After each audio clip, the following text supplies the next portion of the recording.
L'UTHC TV, pardon, l'épisode numéro 14. Nous sommes samedi le 10 septembre. Il est actuellement 11 h.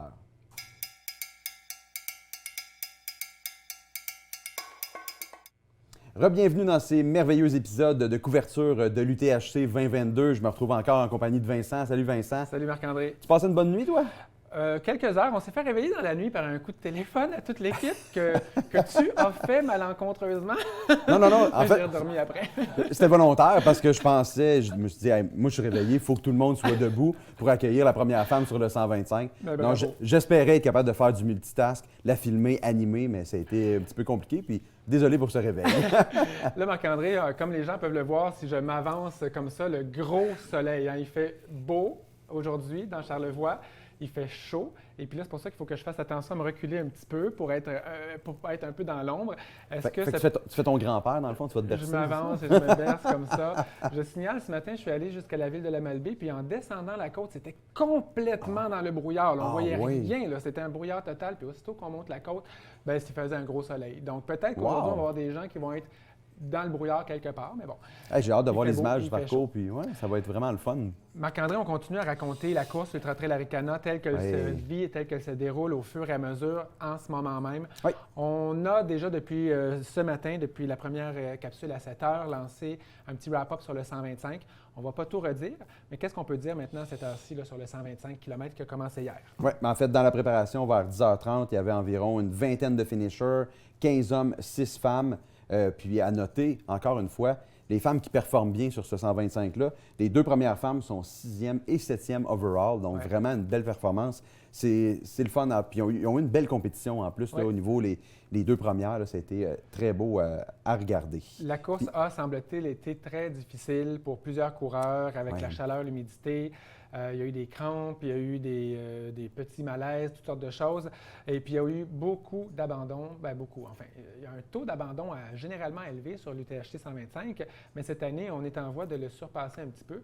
Et puis, une des personnes qui a abandonné, malheureusement, pour la deuxième année de suite, c'est Stéphanie Simpson, qui est une athlète qu'on a vraiment toujours au coin de l'œil, qui performe très bien dans des backyards ultra. Et notre reporter, Tania Rancourt, l'a rencontrée au Mont-Grand-Fond pour voir si on pouvait... Donc, on a le vidéo. Est-ce qu'on n'a pas le vidéo? On va avoir la vidéo dans un petit instant, me dit notre équipe technique. Donc, finalement... Mais il y a beaucoup de gens qui ont été dans la situation de Stéphanie. Puis moi, j'ai eu la chance d'aller hier soir tard à la Marmotte quand ils fermaient le ravito. Il y a beaucoup de gens qui étaient déçus, qui n'ont pas réussi à faire les cut-offs. Il y avait beaucoup de gens qui ont vraiment, comme tu l'as mentionné, qui ont eu difficulté à gérer la chaleur, l'eau, l'hydratation aussi. Il y a Nico Dan qui est dans notre équipe qui a mentionné qu'il y a des gens qui étaient partis peut-être avec pas assez de nutrition aussi. Donc, il y a vraiment, peut-être, dans l'analyse qu'on fera plus tard, il y avait peut-être beaucoup de gens qui s'essayaient pour une première fois sur le 125. Je pense qu'il faut se forger les dents. Mais on a parlé avec Eliott un peu plus tôt, puis il y a quand même eu déjà 2 DNF là-dessus. Là. Donc, il donne du fil à retordre, ce fameux 125. On est prêt à écouter l'entrevue de Stéphanie Simpson. On la laisse nous expliquer qu'est-ce qui s'est passé. Hey Stéphanie, avec nos lunettes ce matin. Je laisse mes lunettes sales. Est-ce que tu as terminé le 125? Moi, je t'ai vu au Marios, là. Tu disais que t'avais un alien qui allait te sortir du ventre. Ouais, c'est à force de vomir, ça fait des spasmes. Ah, mon Dieu. Ouais, non, dans le fond, à partir de 7-8 km, aucune nourriture, même l'eau, là, ça passait pas. Fait que, à un moment donné, à force de se sous-alimenter ou de pas s'alimenter, j'avais juste plus d'énergie. C'est plate parce que les jambes allaient bien, tout le reste allait bien, mais j'avais juste plus d'énergie. Puis comment tu digères ça ce matin pour ne pas faire de genoux? Comment je digère ça? Je suis vraiment très zen avec ça. Quand j'ai arrêté, ma décision était déjà passée. Je pense que je suis allée vraiment... Ça faisait longtemps que je suis allée. Depuis ça au bout. Bravo! Une autre fois.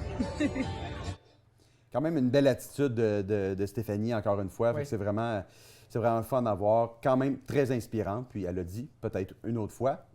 Mais la troisième sera peut-être la bonne. Peut-être, on sait que ça a pris 4 fois à Eliott pour la gagner.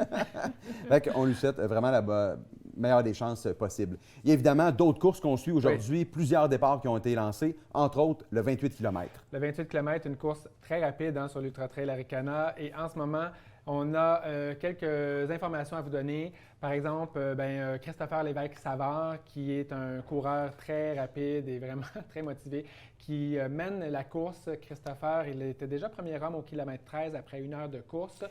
Et puis... Mais tu dis que c'est rapide, mais il y a quand même le Mont-Grand-Fond à grimper. Là. C'est un bon pace. Là. Oui, mais c'est une course dans laquelle on ne s'économise pas nécessairement. C'est ça que je veux dire. C'est pas comme un ultra-trail, donc on fonce puis on y va.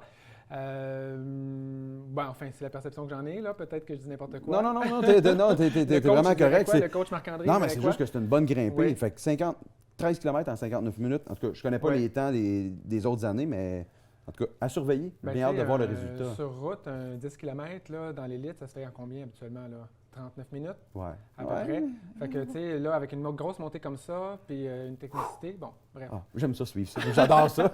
Non, mais ça vous donne un indice. Oui. Puis le deuxième homme, au 28 km, c'est Jonathan Veilleux, qui est arrivé justement au split kilomètre 13 avec 2 minutes de retard. Oh, ça peut être le fun, ça. Par contre, Marc-André, on a une information déjà comme quoi Martin est passé deuxième. Martin Dagenet. Donc, ça va vite. Là. Il y a eu un dépassement qui s'est fait. Martin Dagenet, c'est un excellent coureur québécois qui court beaucoup en Europe. Et puis, il a dépassé, donc il est passé en deuxième. Il s'est, semble-t-il, légèrement perdu. Il a rattrapé son retard. Il y a 1 minute 40 maintenant sur Christopher au kilomètre 22,4. C'est live, hein? On reçoit les informations. On reçoit les informations. Puis surtout, tu l'as dit, surtout sur un 28 qui va être rapide. C'est pas comme le 125 qu'on suit pendant plusieurs heures. Là. Ça va être vraiment...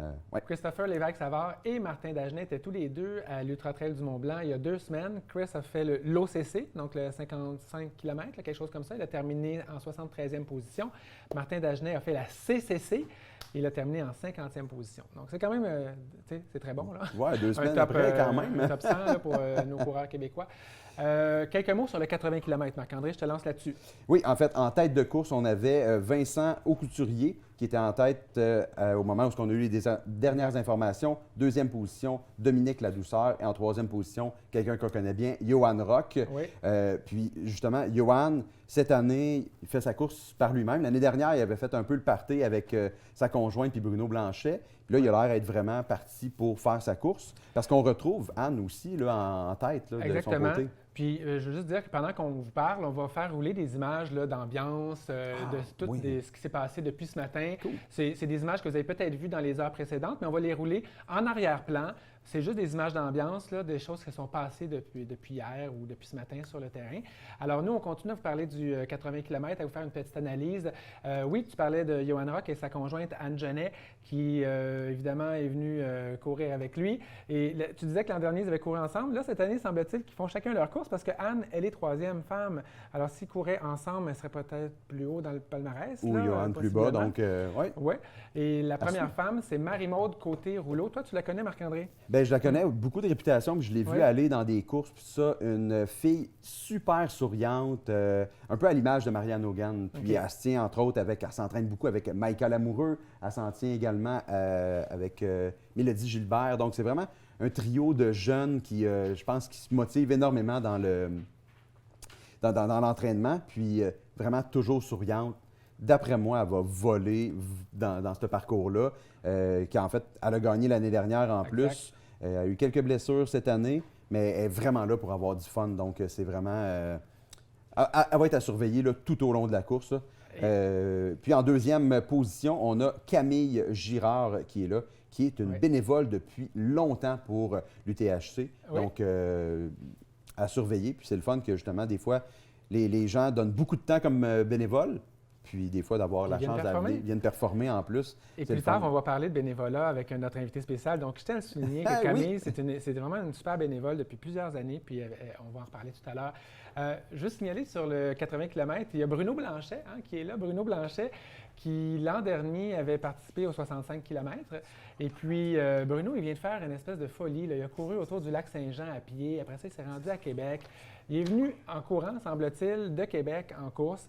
Et il y a une entrevue qu'on peut voir sur la stories d'Instagram de l'Ultra Trail Arikona. Moi, je dirais qu'il a l'air fatigué, à juste titre, mais il est là pour faire sa course puis s'amuser comme on le connaît bien. Tu as des papiers qui rentrent, là? Il y a On a des papiers. J'ai reçu un fax. Tu as reçu un fax? Puis par un médecin, clairement. En fait, on aurait dit, ou ça l'a changé, en tout cas, information à jour, la première femme, Marilee Nakache. Tu parles de quelle distance? 80 km. OK, ça a changé. Au Coyote. Est en tête depuis le début. Alors, on a pris l'information sur Live Trail, mais on a une information qui nous vient là, du terrain directement. Alors, on va se fier à cette information-là parce qu'on a nos reporters sur le terrain. Marilee Nakache, la Française. Puis on a chez les hommes Charles Castonguay qui serait en tête, suivi de Jonathan et de Frédéric Normandin. Désolé pour le nom de famille de Jonathan, mais c'est... tu es habitué à dire son écriture, peut-être? Forget... Je sais pas, Nicolas, ton Forêt écriture n'est pas capable de te lire.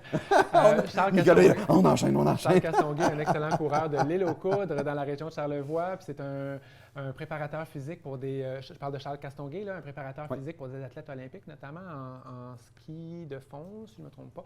Enfin, c'est un gars qui fait aussi des marathons. Puis moi, j'étais à Las Vegas, Sedona, en Arizona cet hiver, puis il allait courir le marathon, puis il a fait podium, là. Je pense qu'il était deuxième ou troisième sur un marathon de Las Vegas. Là. Fait que c'est un gars qui est quand même capable de performer autant en trail qu'en route.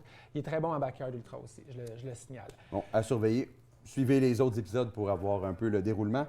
Il y a également parce que là, regarde l'heure, Marc-André. On parle rapidement du 65 km. On n'a pas beaucoup d'infos, mais on a des athlètes qu'on surveille, des chouchous. Oui, il y a entre autres Dominique Carpin qu'on a reçu hier en entrevue. Vraiment une belle discussion. Il est là pour un défi bien spécial. Donc, on vous invite à réécouter cet épisode-là pour en connaître davantage. Puis il y a également la copine de Mathieu Blanchard, Alix, qui est là, qui est ici pour venir s'amuser. Donc, on peut voir son départ d'ailleurs dans les stories de Mathieu Blanchard qui fait un petit recap, un petit suivi live. Le 42 km classique, ça se peut que ça se gagne pendant qu'on est en onde. Selon le Live Trail, les temps d'arrivée sont prévus comme maintenant. Donc, on va surveiller ça. On va sauter un petit peu cette partie-là parce qu'on a le temps maintenant. C'est le temps maintenant d'inviter notre invité du jour, notre invité de l'heure. On a parlé de bénévolat un petit peu plus tôt.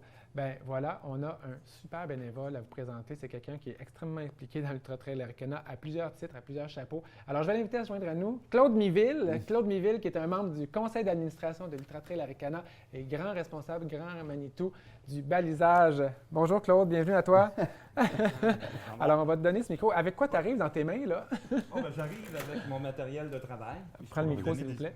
Oui, pardon. J'arrive avec mon matériel de travail. Je pourrais vous donner des explications un peu comment on procède pour faire la préparation des sentiers, le balisage. Bien, on va y venir. Claude, tu es un gars de Charlevoix. Tu viens d'ici. Est-ce que tu viens d'ici? Enfin, non, tu vis ici? Je vis ici depuis 15 ans et j'ai commencé à m'impliquer comme bénévole dans différentes organisations. Dans quoi tu t'impliques? Alors, présentement, je suis impliqué. J'ai commencé dans le Grand Marché de Charlevoix. Après ça, je me suis impliqué à Arikana comme bénévole. La deuxième année Arikana. Donc, ça fait déjà 10 ans que je suis avec eux. J'avais lu dans le journal qu'ils recherchaient des bénévoles au Mont-Grand-Fond. Je disais, je vais y aller, on va regarder ça. Puis, j'ai bien aimé toute l'équipe de jeunes motivés pour organiser les premières courses. Alors, je me suis dit, je vais continuer à faire du bénévolat. Je suis impliqué aussi. Bon, dans le fond, j'ai déjà fait de la course à pied, puis du triathlon. Alors, je me suis impliqué dans des activités qui permettent, dans lesquelles on a des affinités, là. On a un plaisir. Il faut avoir du plaisir. Hein? Oui. Le travail, n'importe quoi, il faut avoir du plaisir pour le faire. Donc, tu es dans la virée nordique de Charlevoix. La virée nordique de Charlevoix. Alors, la virée nordique de Charlevoix, je suis avec eux depuis 10 ans. Et je me suis impliqué pour mettre sur pied un triathlon scolaire d'hiver. Alors, avec 400, la dernière année qu'on a pu le tenir, il y avait 450 jeunes de toutes les écoles de la région. C'était le plus gros triathlon scolaire au Québec. Et Tourisme Charlevoix également, Tourisme Charlevoix, c'est parce que, dans le fond, Arikana, c'est un événement qui est très gros maintenant au niveau régional. C'est un des grands joueurs dans l'événementiel. Et ce qu'on a décidé, je représente Arikana et au conseil d'administration de Tourisme Charlevoix. Excellent. Il y a un poste qui est lié à l'événementiel. Donc, on s'est dit, on est une organisation qui est mature, qui a beaucoup de vécu, et il faut le partager, il faut continuer à s'impliquer, le partager avec les autres entreprises de Charlevoix. Donc, c'est pour ça, c'est un peu notre mission d'avoir une bonne présence dans la région aussi. Je suis administrateur d'ailleurs, je suis administrateur de... Bien là, on l'a dit, tu es membre du conseil Oui, d'administration c'est ça. de l'Ultra Trail Arikana. Moi, juste entendre sur l'évolution là, de l'Ultra Trail Arikana. Tu es là depuis 10 ans, si je comprends bien. C'est ça. Ça a beaucoup grossi. Toi, c'est quoi ta vision là-dessus? Là? Bien, ma vision, là, c'est-à-dire que il y a beaucoup d'organisations qui ne réussissent pas à atteindre une certaine maturité. Ouais. Dans la mesure où il y a des défis, etc., il faut changer son mode d'organisation. Alors, ce qui me frappe, moi, dans Arikana, au départ, la première année, ce que j'ai vu, c'était des bénévoles polyvalents, OK. très impliqués, très efficaces, qui avaient du plaisir. Et là, au fil du temps, alors l'organisation, on a commencé à rajouter des courses, ça devenait il y a de plus en plus de monde qui participait. Alors là, il y avait les défis de créer une organisation permanente, donc il y avait un défi sur la gouvernance. Alors là, ils ont créé une organisation, un OSBL. Alors ça, donc, ça me permettait de maintenir en région, dire une structure. Mettons, ce n'est pas une entreprise privée. Il y a une différence entre une entreprise privée et un OBNL. Alors, lorsqu'il y a un conseil d'administration qui prend des décisions, etc. Donc, il y avait une pérennité qui était garantie à travers le type de structure. Alors, avec le temps, ce qui est intéressant aussi, c'est que la professionnalisation s'est faite tranquillement, pas vite. On a commencé par engager une directrice générale, Marlène Côté, qui fait un travail exceptionnel. Alors, il y a Erika Potvin, qui s'occupe il y a 350 à 400 bénévoles. C'est tout un défi, je veux dire, de coordonner Donc, tout il y a ça. une fierté pour toi de voir cette évolution-là, de voir le nombre d'événements aussi qui grossit. Oui, c'est une organisation qui est en croissance. Alors, elle a fait une transition vers du personnel permanent et on a engagé de plus en plus de contractuels. Donc, dans le fond, l'objectif, c'est d'avoir le plaisir aussi pour les coureurs d'avoir une organisation professionnelle qui soit capable, qui soit attentive, sécuritaire, puis qui soit capable de répondre à leurs attentes. Et Alors, local. c'est ce qu'on retrouve. Et local aussi, parce que je pense qu'il y a un sentiment d'appartenance avec votre nouvelle région, Charlevoix, mais aussi de dire que les événements Arikana sont ici. Oui. Ça reste ici. Oui, mais Arikana, c'est provincial. Ça veut simplement national. dire... C'est national, oui. C'est international. Excusez mon égard. Non, mais vous l'avez mentionné tantôt quand on Oui, vous on avez discutait raison. avant, c'est le plus gros événement de trail Oui. au Canada. Oui, c'est le plus gros au Canada. Et alors, on a rajouté différentes activités, mais ce qu'il faut retenir aussi, c'est qu'éventuellement, je veux dire, Arikana pour retenir des événements ailleurs que dans la région de Charlevoix. Oh! Alors, donc, mais ça, Est-ce que c'est un scoop que tu viens de nous... Non, parce que en régie. je dois avouer qu'on est sollicité pour en tenir, mais il n'y a pas de décision qu'ils ont prise. Ça prend des conditions qu'on... On va surveiller ça. Non, ça prend des conditions... Moi, je voudrais savoir, parce gagnantes. que je voudrais savoir, tu as amené des trucs de balisage. Donc, c'est quoi ton rôle sur le balisage? Alors, dans le fond, le balisage, c'est qu'on prépare l'ensemble des sentiers pour les courses. Alors, avant, si vous me permettez, il y a des caractéristiques particulières à la région de Charlevoix. Ouais. Alors, je ne sais pas si vous l'avez souligné à vos auditeurs. Alors, on est dans le cratère un cratère de 400 millions d'années, le fameux cratère. Le fameux cratère, les L'astroblème. éboulements imposants de l'astroblème de Charlevoix. Ouais. Alors, on était capable d'utiliser le dénivelé de toutes les montagnes qui sont sur le pourtour de l'astroblème de Charlevoix. Ouais. Ça implique comme défi que c'est un arc. La course se fait dans un arc de cercle. Donc, qu'est-ce que tu fais, s'il vous plaît, sur le balisage? Oui. Alors, donc, on prépare, c'est-à-dire, là, on prépare les sentiers. Je regarde, il y a 3 ans, on avait 140 km de sentiers à préparer. Cette année, on a 280 km à préparer. Il y a 500 km de course, là, mais il y a 280 km. Il faut passer un minimum 4 fois dans le sentier. Est-ce que toi, tu y vas? Oui, j'y vais. Ouais. Mais êtes-vous le seul à le faire? Non, c'est parce que, je veux dire, il y a des gens, il y a des bénévoles d'expérience qui sont... Ce qu'on recherche, c'est des gens qui connaissent la région et qui sont très en forme et qui sont capables de faire des bonnes distances. Alors là, on a un noyau de bénévoles, là. Donc, on a parlé de Camille Jean. Camille Girard. Camille Girard, excusez-moi, et François Jean, qui sont deux qui ont été déjà élus bénévoles de l'année par le passé. Alors ça fait partie de l'équipe de préparation des sentiers. Camille, c'est elle qui les éclaire. On envoie les éclaireurs. Okay. On envoie les éclaireurs en début de saison pour s'assurer de connaître l'état des sentiers. C'est ce qui lui permet de faire un bon repérage. À connaître tous les sentiers. Claude, on a des résultats du 28 km. On va les donner directement en ondes parce que c'est live, ça vient de rentrer. Ça vient de rentrer. Vainqueur du 28 km, Martin Dagenet. Martin Dagenet a passé devant. Une grosse remontée qu'on nous souffle à l'oreille. Donc, wow, vraiment. C'était sûr qu'il fallait. Est-ce qu'on a le chrono? Non, on n'a pas le chrono. Puis en deuxième place, Christopher Lévesque-Savard. Donc, ils ont dû se faire une bonne compétition. D'après moi, Christopher, il a trouvé ça. Donc, on a des gagnants sur le 28 km. Claude, tu es un super bénévole et on a une surprise pour toi. Tu n'étais pas au courant, mais on nous a avisé à la dernière minute avant d'entrer en onde. Et je vais inviter Joanie à venir te remettre un petit cadeau, puis on va lui prêter le micro parce qu'elle va peut-être expliquer qu'est-ce que c'est ce petit hommage. Alors voilà, le cadeau. Joanie. Claude, on tenait vraiment à te remercier parce que cette année, c'est 280 km de sentiers qui ont été balisés par une équipe coordonnée par Claude, une équipe super compétente. Ça a été beaucoup, beaucoup de travail. On a ajouté, en fait, à la charge de tous les parcours de l'Ultra Trail Arikana du Canada qu'on vit en fin de semaine, le sens inverse du Trans-Charlevoix, qui nous a donné chaud, qui a été beaucoup de travail. Donc, on t'a imprimé, on t'a gravé le parcours sur un plateau de service que tu passeras à nous lors de tes prochains vins et fromages. Alors, merci beaucoup. C'est très apprécié. Bravo, mais dans le Claude. fond, ce que je dois souligner, moi, c'est clair. Merci, Joanie. On est une équipe, il y a une vingtaine de bénévoles qui sont actifs depuis le mois de juin pour préparer tous les sentiers. Ouais. Et Ah ouais. il y a des chefs d'équipe. Là, je vais mentionner les chefs d'équipe. Là. Il y a Camille Gérard qui fait le repérage sur les sentiers pour voir s'il y a des arbres tombés ou si les sentiers sont refermés avec la végétation. Ou, comme hier, je suis allé régler un problème des castors qui avaient coupé un sentier Ben voyons donc. avec un barrage, donc il fallait régler ça. Alors, il y a toutes sortes d'imprévus comme ça. Donc, Camille fait le repérage. Ensuite de ça, François Jean, qui a été élu aussi bénévole de l'année, qui est impliqué depuis le début. Alors, François Jean, lui, s'occupe de faire l'entretien. C'est lui qui est en charge de l'entretien des sentiers. C'est-à-dire, on part avec Est-ce que tu as une d'autres scie personnes à mécanique. remercier? Parce Oui. que là, il faut qu'on rappe notre Oui. émission. C'est qui les autres personnes? Oui, c'est Marc-André Gauthier, qui est Oui. un autre Oui. bénévole de l'année. Alors, OK. Marc-André Gauthier, c'est lui le responsable de tout préparer les sentiers Wow. au Mont-Grand-Fond. C'est beaucoup de pour le travail. Club Arikana. Bon. Oui, je regarde, il y a une vingtaine de bénévoles. Jusqu'à maintenant, on a mis 160 jours de travail là, Incroyable. pour préparer ça. Et c'est juste des bénévoles. Mais les gens ont du plaisir à faire ça. Mais, Ben, Je leur puis, remercie tous les autre- bénévoles. Les bénévoles, on les remercie, sont précieux, puis c'est important. Puis je crois, il y a Camille qui participe à la course, Ouais. mais c'est important aussi en tant que coureur des fois de prendre une pause, de dire OK, cette année, je ne cours pas à Arikana, mais je m'en vais aider.